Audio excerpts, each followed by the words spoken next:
bertemu kembali pada tahun ini dan saya mengucapkan terima kasih kepada Dr. Susilo kerana menjemput saya untuk memberikan kuliah berkaitan dengan uh, fiskal polisi ataupun dasar fiskal.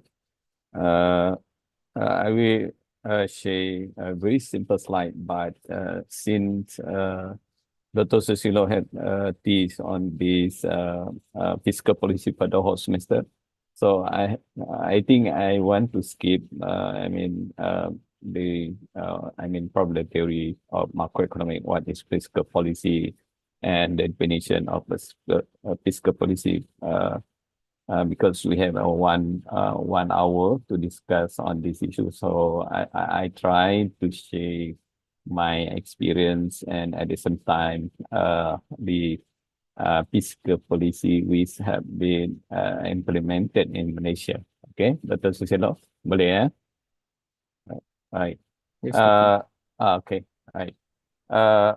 Yes, I think most important thing that in our mind is how this policy, fiscal policy, the efficient of fiscal policy, the consequences of fiscal policy at the same time as academician or as a student. So we would like to know that how it will reflect our macroeconomy when a government implements fiscal policy. And it's come to our mind, it's how the fiscal policy is spread to our economy in order to respond to the shock. Yes, as we know that we have a few shocks for the last 3 decades since, for example, Malaysia and of course Indonesia too, like Asian financial crisis during the 1997-98 and the subprime crisis in 2008-2009. And the latest crisis is post-COVID, COVID-19. So how our government tried to respond to the shock or try to respond to the equilibrium in economy, or we call that disturbance. And of course, we need powerful policy, both both monetary and fiscal policy. But since Dr. Susilo gave me the topic specifically on the fiscal policy, so I will talk on the fiscal policy, and then we can apply to the economic cycle during the 1997 second recession, or US called that Great Recession during the 2008-2009, and during the COVID-19, which is quite very critical for Malaysia in order to lower down the pandemic. At the same time, need to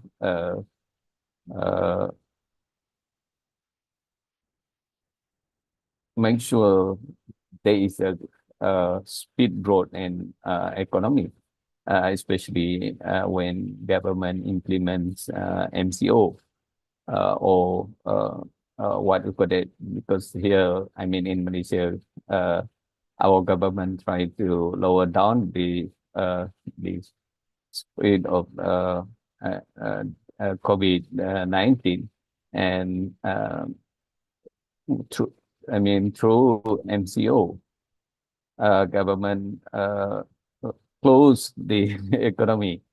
Okay, so because there is the different mechanism when we try to look at the policy as an academician or as a student, how we look at the impact, because the last refer to the COVID-19, the last economic downturn is very different compared to the last two cyclical.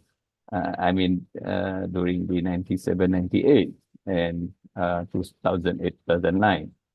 So what I can say with student and Dr. Susilo here is during the 1997, we look at the Asian financial crisis. So we can see that we have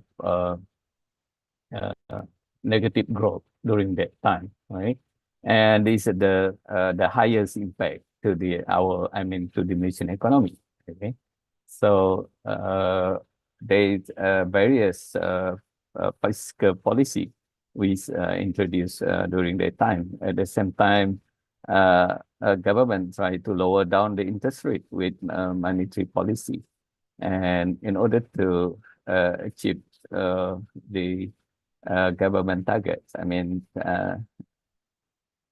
in order to reduce the unemployment among the nation, jobless. So there is a various fiscal policy which introduced, but it depends on the which sector, because in Malaysia we have a five sector. First sector is services.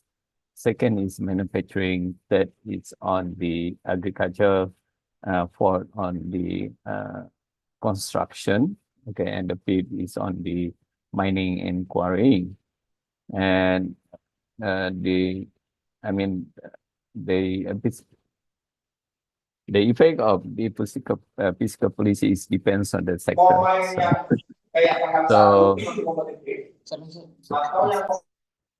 So which sector is will the government intend to intervene? It depends on the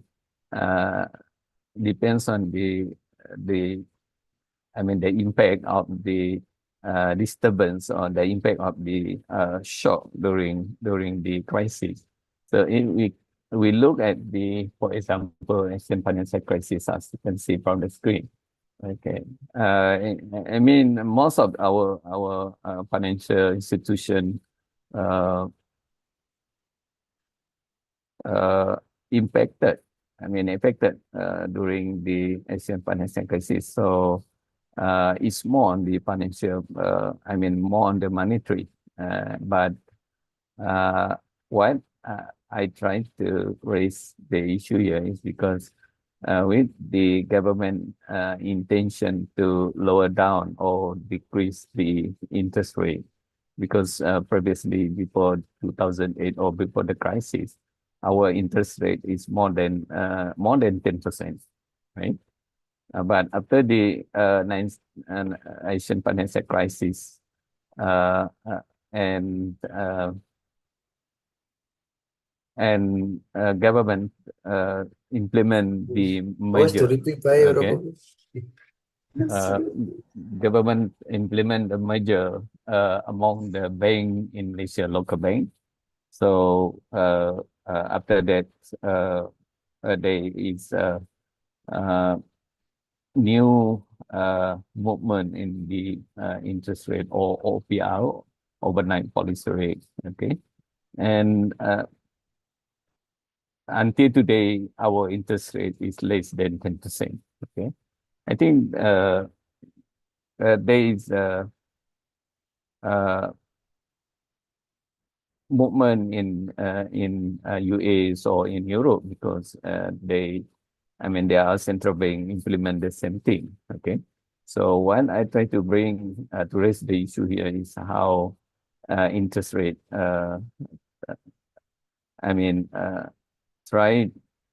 the monetary policy try to accommodate growth, and at the same time, if there is no good combination or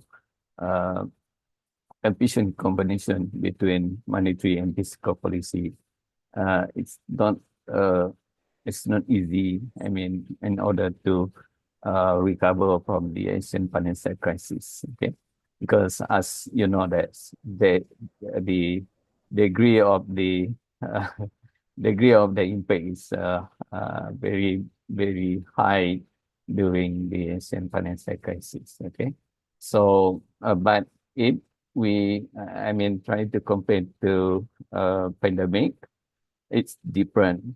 And the first in the first month or of the pandemic, our government, I mean Malaysian government, implement MCO. And yeah, there is a lot of issue during the MCO. Even our government, Malaysian government, closed all sector. Okay, and that's I mean that is why our economy stands still for a few months. Okay, so this is quite difficult uh, with the with the pandemic, and at the same time, in order to make sure that there is activity and continuous activity and economy. But compared to 1997 or 1998, there is the difference. Okay, and because it's not involved with public health. So what we can learn, I mean, from this scenario, how Malaysian government, I mean, try to overcome or try to respond to the shock during the uh, 2001, 2021, or I mean 2020 and 2021. It's more depends on the fiscal policy and monetary policy. It's similar, but we need use of capital. I mean fiscal policy, because most of the government, not only Malaysia, okay, they the pandemic is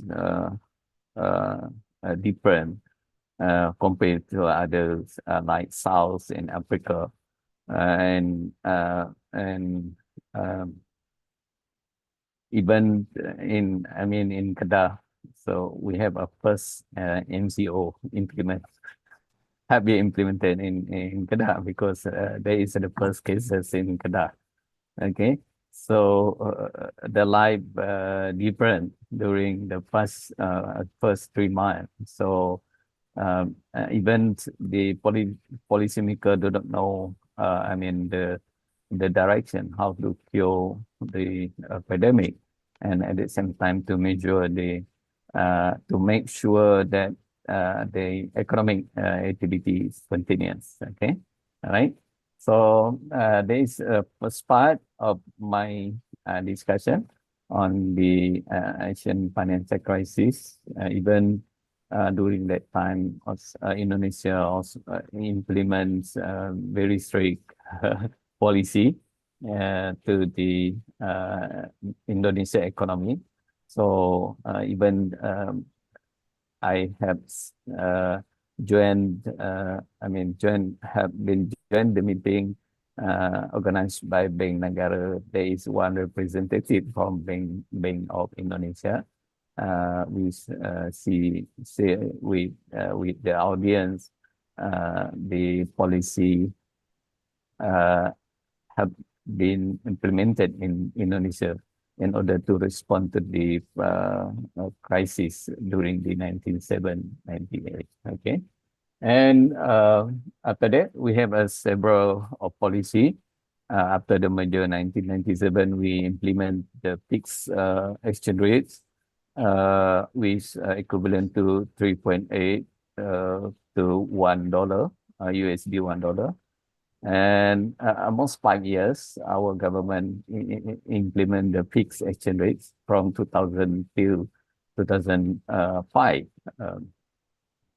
The intention is because we try to minimize the capital flight from Malaysia. Okay, right. So because after the Asian financial crisis, we have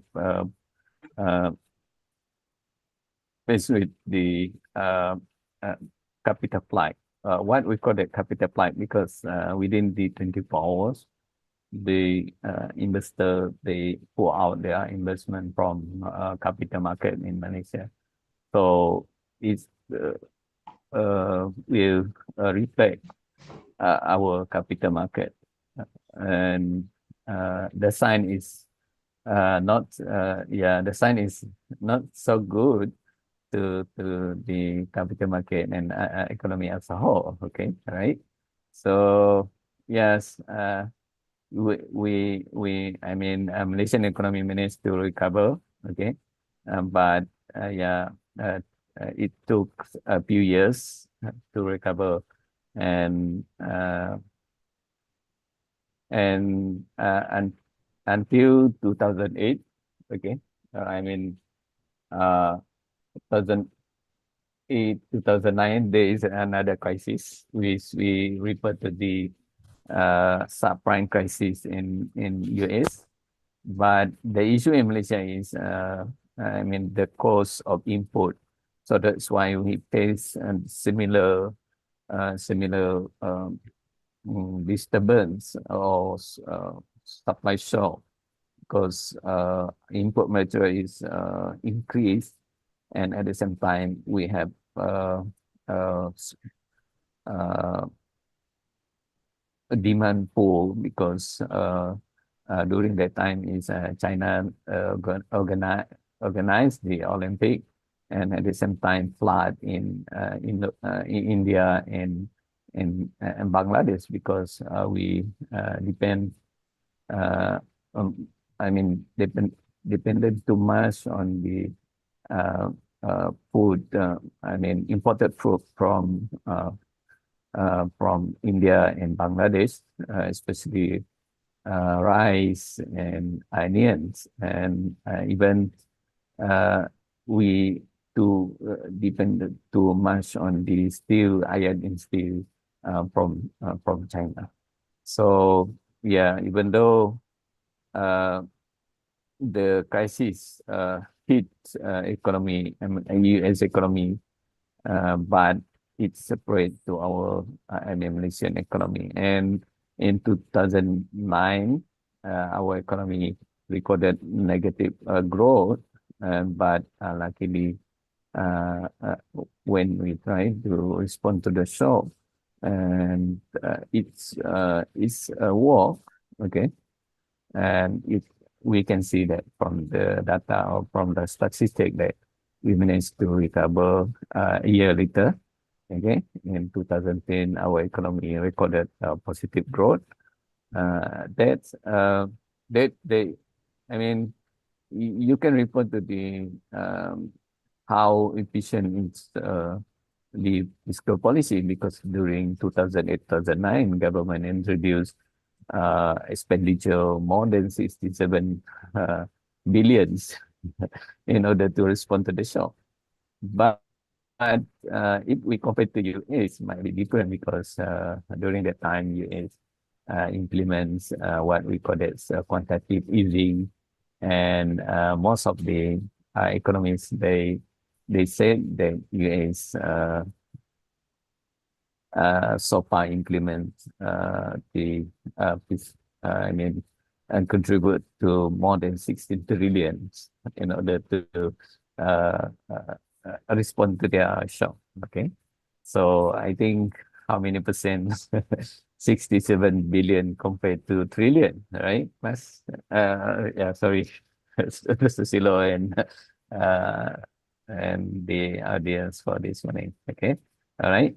So, and yeah, there is a good discussion when we refer to the 2008-2009 recession, and government with their fiscal policy, they implement special tax, and at the same time subsidize the micro or small medium enterprise, and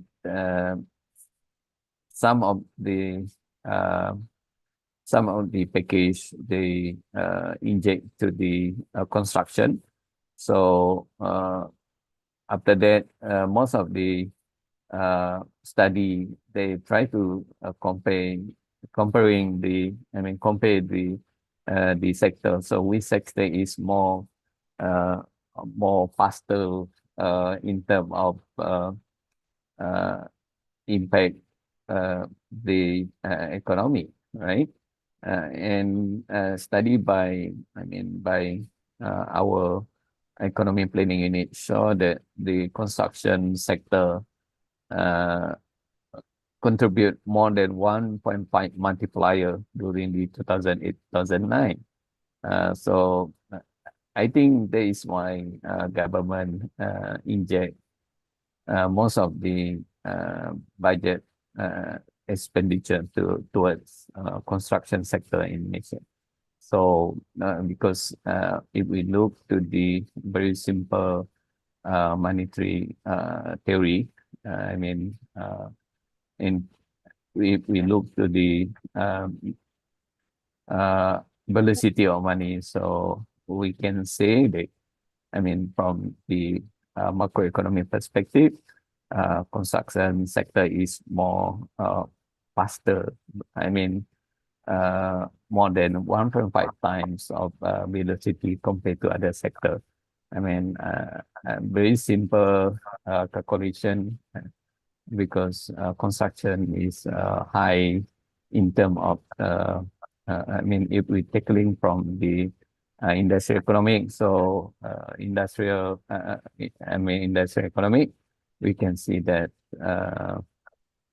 the industry change of construction sector is high compared to other sector. Okay, right? So it's more than 120 in industry with related to the construction industry in Malaysia. So I think there is a good, a good decision by government in order to respond to the shock, and in try to implement to stabilize the economy within within a short period, or within a short run. From the macroeconomic perspective. Okay, but for so far, okay, right? What I share here is on this slide. Yeah. Once again, yes. Once again, because what is the fiscal policy? You can refer to Dr. Sosilo, especially for the basic fiscal policy, or what is stabilization policy. Again, you might refer to Dr. Sosilo, and so which policy will, which policy is efficient during the show or during the disturbance. It depends on the sector, or depends on the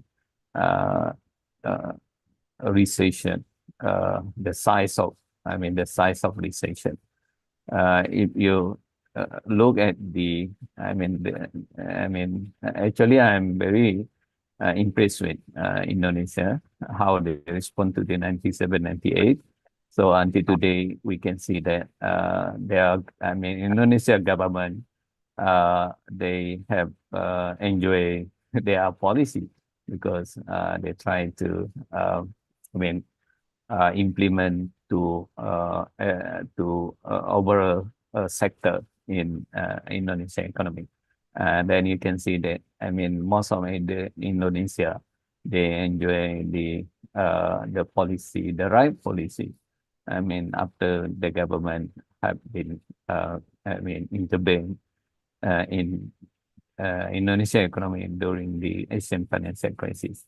And then even you have a very good finance uh, finance minister and very outstanding, of governor of Bank Indonesia during the recovery period. Okay, right. So yes, back to the Malaysian fiscal policy. So after that, after the 2008, 2009, because of the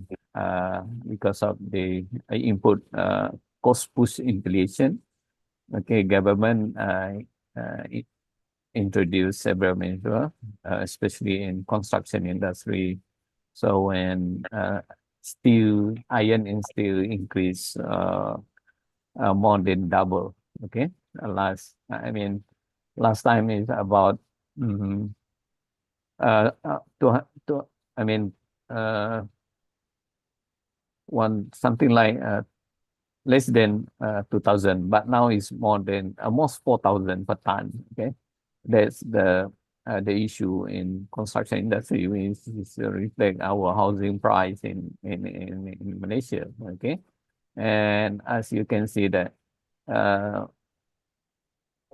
our housing price is is triple. Compared to for the last decade. Okay, that's the issue. The whole issue. I mean, how fiscal policy is efficient is depends on how government intervene in sector. So yeah, so that's mean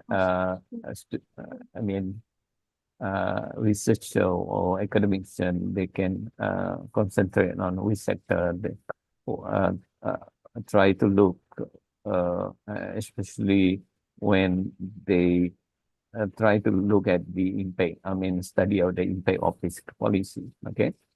And uh, uh,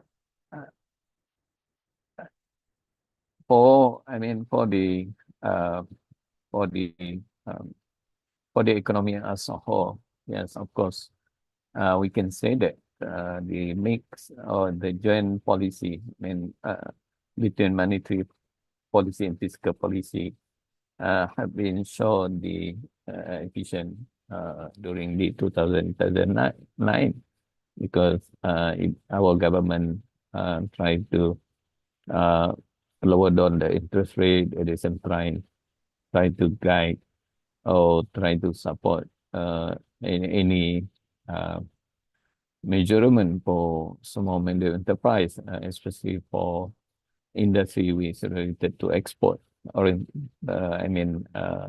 sport. Uh, uh, export oriented. Minta maaf, export oriented, berorientasikan ekspor. So government trying to subsidize the economic activity, especially for small medium enterprise, in order to make their production more competitive. But as we know that, I think if we look at the potential of exports, I think Indonesia is more abundant than Malaysia. Okay, so in terms of the competitiveness, we can see that because the in terms of labor, it's still I think it's still it's still minimal for Indonesia compared to Malaysia. So but after the COVID-19, post COVID-19, Malaysian government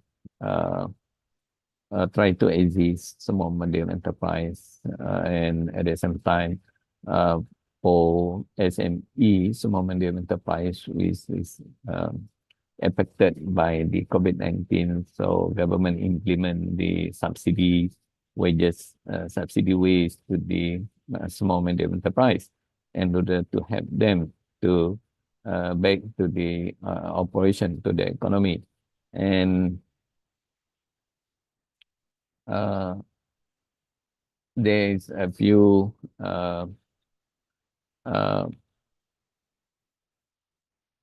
package, not only in I mean in the construction, even in plantation, because before during the COVID-19, the I mean the firms, they send out their labor to back to their country, but after the COVID-19, so it's quite difficult to get the foreign labor in, especially in the plantation sector and construction sector. So yes, I agree that it will take a few time or to recover, especially in I mean it took I think more than expected, because quite deep. I mean, it's not too easy to get back the labor, which is have to train at the same time.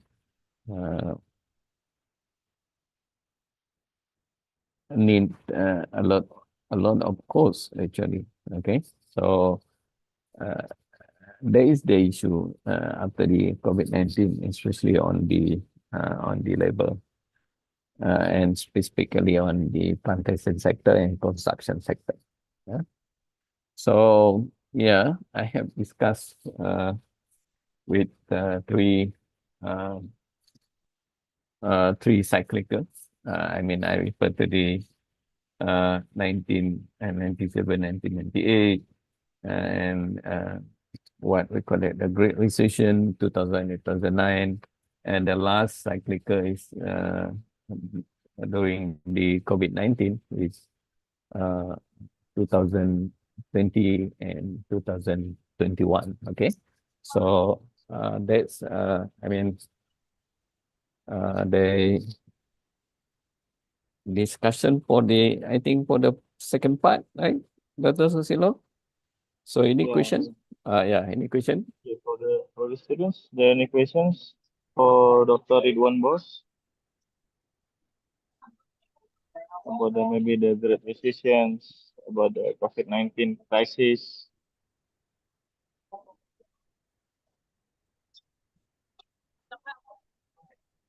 No? No. Or maybe they are hungry for, because this is lunchtime.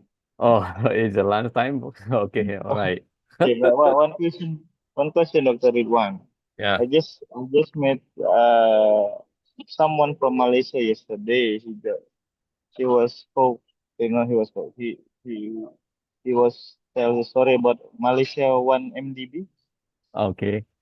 Yeah. He said that he, how to say, he it is like a corruptions that from the Dr. Najib, right?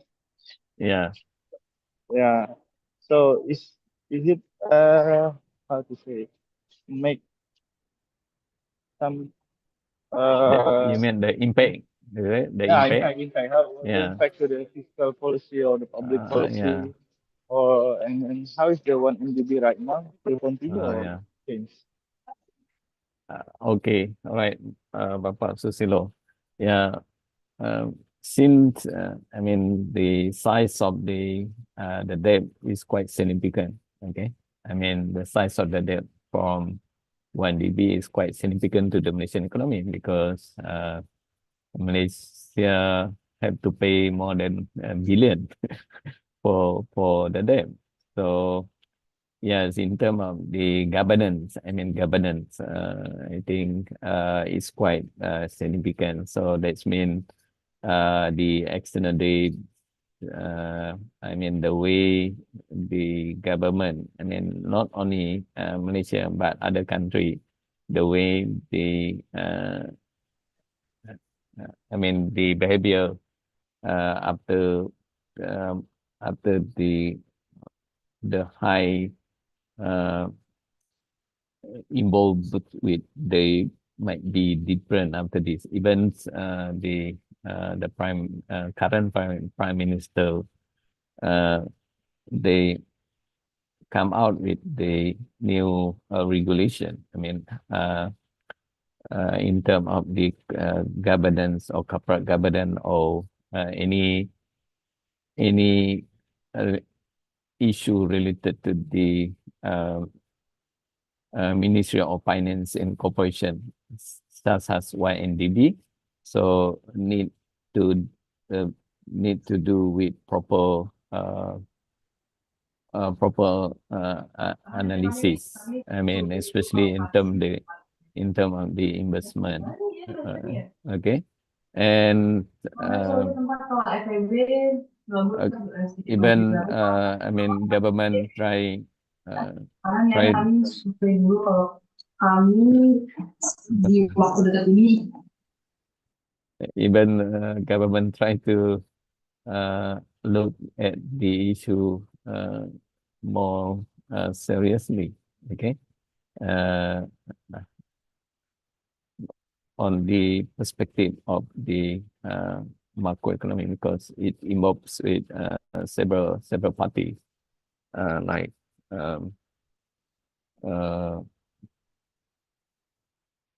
the legislative and the Malaysian economy as a whole, and at the same time it will, I mean, government need to spend on the amount in order to repay for the debts. Okay, so my answer is that Dr. Susilo is quite significant. Okay, but I mean, I hope that the government of the day and other government after this have to be careful when it's involved with public fund or government revenue. Okay, right? Okay, does it answer your question? Okay, thank you, Doctor, for Yeah. the answer. Hope it's makes, how to say, enlightening for our students. Okay. The conditions for the Malaysian comparison to Indonesia Okay. economy. Okay, I think that's all for the lecture today. Dr. Ridwan, thank you very Right. much for your sharing information, for your time. Okay. I hope we can meet it again in the next sessions, Okay. maybe next semester. All right. Okay, thank you for all students for your attending. That we close the session by reciting Alhamdulillah. Okay, thank you, Dr. Ridwan. Assalamualaikum warahmatullahi wabarakatuh. Waalaikumsalam warahmatullahi. Yeah.